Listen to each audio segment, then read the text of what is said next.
Hello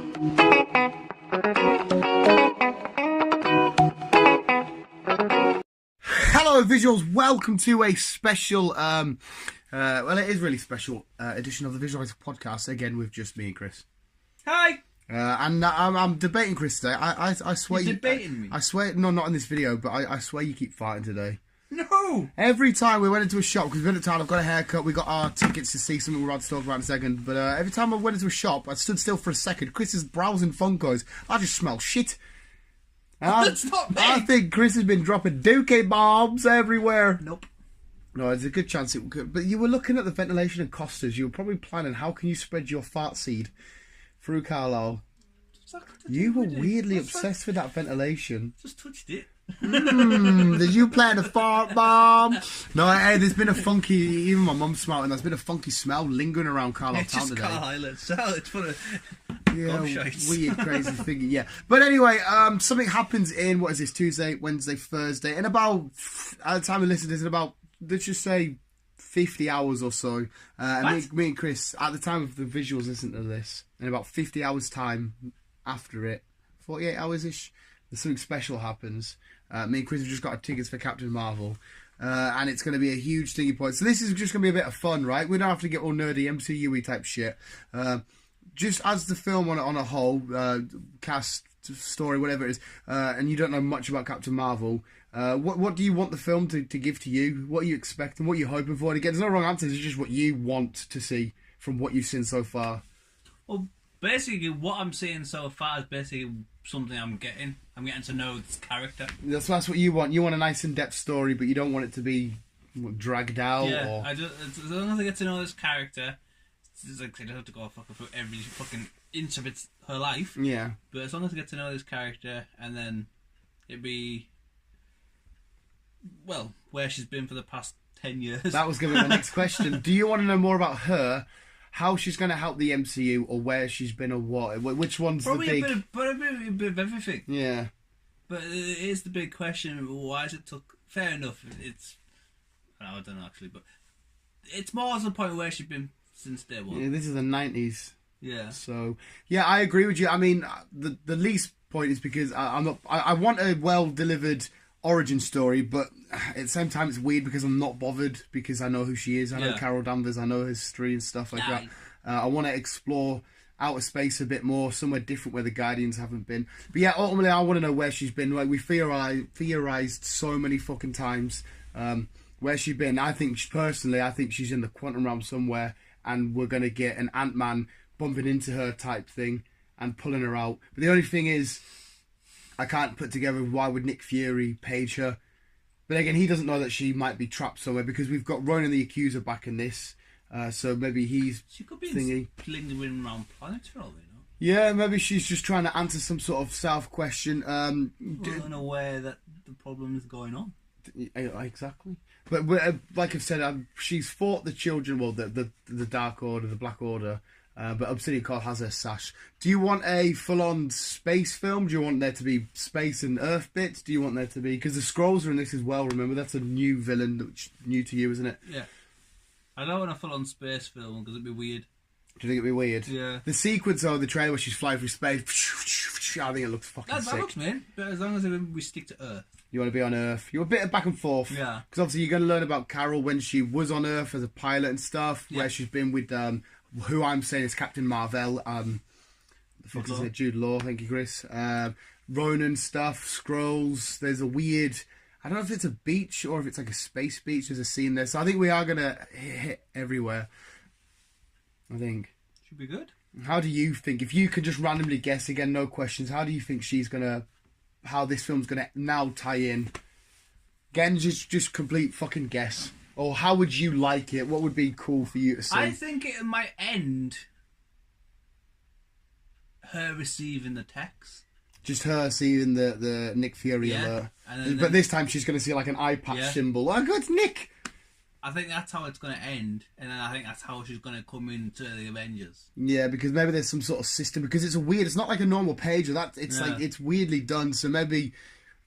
she's made a deal to stay away from Earth or defend somewhere. Then again, if it's saying that though, it's going to be in the 90s, so that you can't really flash forward. Well, no, you can. You Well, could be in the 90s, and then you could be where she is. I suppose it can be a cutscene at the end. Yeah, to where she is in modern day. Yeah. Like maybe she's in a different planet, or she's thingy. Or I seriously think she's been. I don't want to say beaten because it won't end her first film with her taking a loss, but I think she's had to like sacrifice herself to defend the first attack from the Dark Order. Hence why they've got a sash. Unless the sash is Adam Warlock's and he dies, Jude Law dies in this. But I think somewhere she's had to put herself away and keep a distance. But then she'll see the page and say, right, I really need to go back to Earth. Nick has only said he'll send me this message if we really need it. Because there's a whole theory that Nick knew this was going to happen. But are you looking forward to it, though? I am indeed. I am indeed. I think it's going to be fucking rather beautiful. Rather, I don't know if it's going to be the best film in the MCU. And I know there's a load of stigma going around with Brie Larson and the PC shit. I'm not here to talk about it. I couldn't give a fuck about that. I'm done with this, yeah. There's rumours that it's going to beat Wonder Woman in opening weekend sales. Which is pretty optimistic. Well, that's a strong thing. Wonder Woman was definitely more heard of than Captain Marvel to regular people before the film came out. Like everyone knew Wonder Woman was. I don't think many people, other than comic book fans, knew Captain Marvel. There's a few mint characters she could bring along. See if she randomly brings along someone like, I don't know, someone completely random, like Beta Ray Bill, who's like a weird horse for something mad like that. I'd enjoy the shit out of that.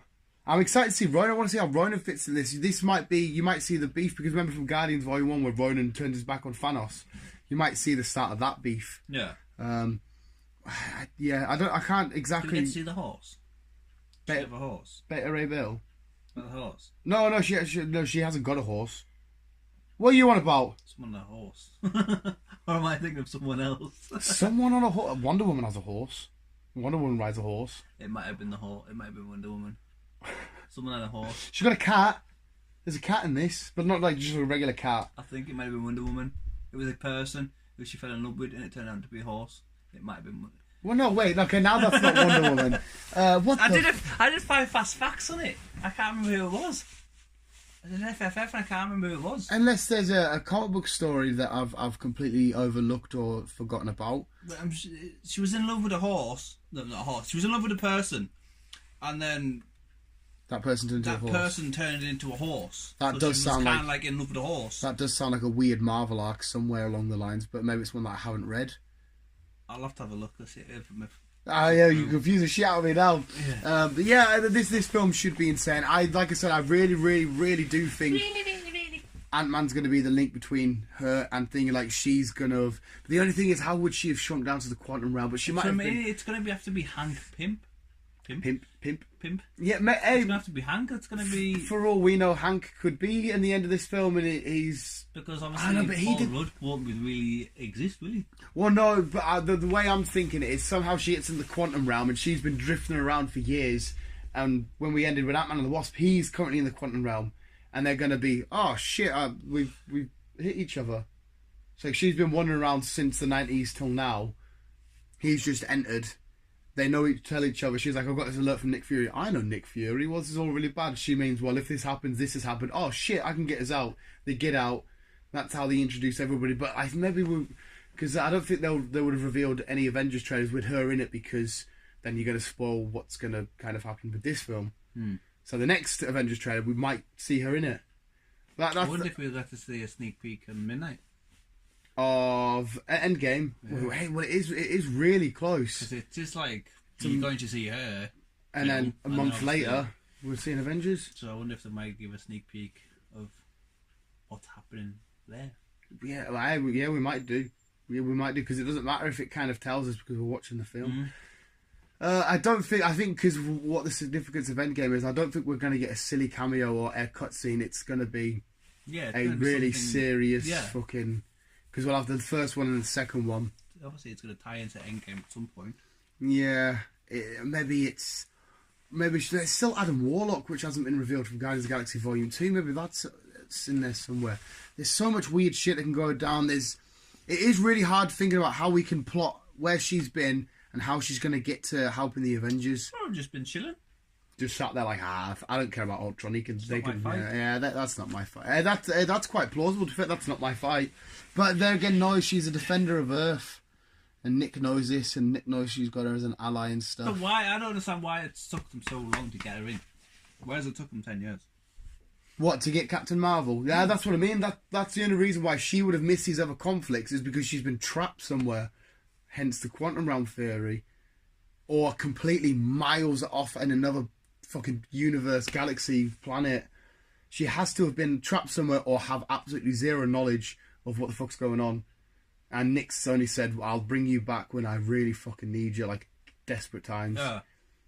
Because you're right, because you think... Unless she is, like, just, like, did what she did in the 90s, whatever film, whatever thing, and then just said, right, that's it, that's enough for me, I'm moving to whatever planet she needs to move to, just to get away from everything. Yeah, but again, that mentality, that's right, that one's not right, we don't know yet, that's a good idea, but she's a hero, and she knows she has the ability to do good, and she wants to do good, plus she's a Kree, you know, the warriors, they're fucking prideful race. Well, she's like a human Kree, crazy hybrid. I did a whole video breaking down who Captain Marvel is and shit, and Carol Danvers.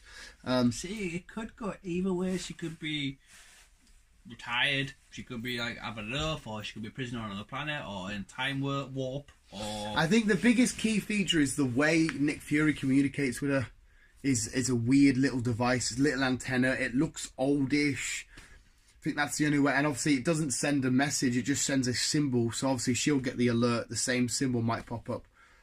So obviously that's going to be the end of the film, where she has to go wherever she needs to go, what, no. And then Nick says, like, I'll give you this if ever I need you. Yeah. And then obviously film the finish, cutscene, and then the final cutscene, it won't show you, it's giving me goosebumps actually, it won't show you anything apart from her flying somewhere, and you'll just see her pager go off, and then that's it. We'll find out how she gets to the Avengers and how she gets to Earth. Pass Iron Man on the way in. Alright, I'll give you that. That is a theory, actually. That is somebody's theorised that Deadpool's going to be flying around space. He's going to find him. That is a theory that she's going to be making her way back and she'll find Tony. Because we see the scene of Tony and Nebula Pure building something and going really hard at it and something. The theories are fucking mind-blowing. At the time of us doing this, right, we've only got a couple of days to wait. I know. But now it's pissing me off because we've got like a weekish to wait. Doing my head in. I think the film's going to be fucking awesome, though. I think it's going to do really, really well. Hopefully Brie Larson's whatever shenanigans she's doing doesn't affect it too much. No. It's nice to... Well, it's a bit of a cock tease because it's like, oh, Endgame, you're going to get some answers. But first, here's what happened 2 minutes ago. Yeah. It's like when South Park come back years ago from a season, but they released the first episode on April Fool's Day, and it was a cliffhanger of who's Cartman's dad. So everyone waited months for a new season, but they said, April Fool's, we're going to do a Terrence and Phillip episode, and it was just farting for ages, and they had to wait another week. So it's kind of like, yes, we're going to get close, we're going to get some answers, we're going to get questions, but not a whole lot. We're going to get little cocktease by Captain Marvel. I can't wait to see Jude Law. Jude Law's sexy as fuck. Yeah, I'm excited, I can't wait. That's pretty much it. I just wanted to get your final thoughts on the film. As a film, I'm looking forward to it. Yeah, fuck the MCU, fuck the questions, fuck the theories and shit. As just a film, are you curious? Just to see this futuristic, well, weirdly thingy, spacey fucking film. Are you curious just to sit down and watch a film? I am. It's been a while since we've had a film. Yeah, midnight release, been a while. The next one will be Shazam. Visuals, thank you so much. We will see. Thank you so much for watching. No, seriously, if you don't come on, I'll take somebody else. Yeah, thank you for listening, visuals, and let us know what you think of Captain Marvel and what's going on with Captain Marvel and your theories and ideas, and hopefully you're at the midnight release, and don't forget to come back for the review and some more crazy, weird shenanigans and shit, and listen to Chris's podcast he put up on Sunday, because that's some cool shit which he hasn't done yet, because this is the future us talking about the past us. This is the future us. This is the future us talking about the past us committing a future act. Oh my god. Visuals, keep it here, keep on, keep it down. Love you, bye.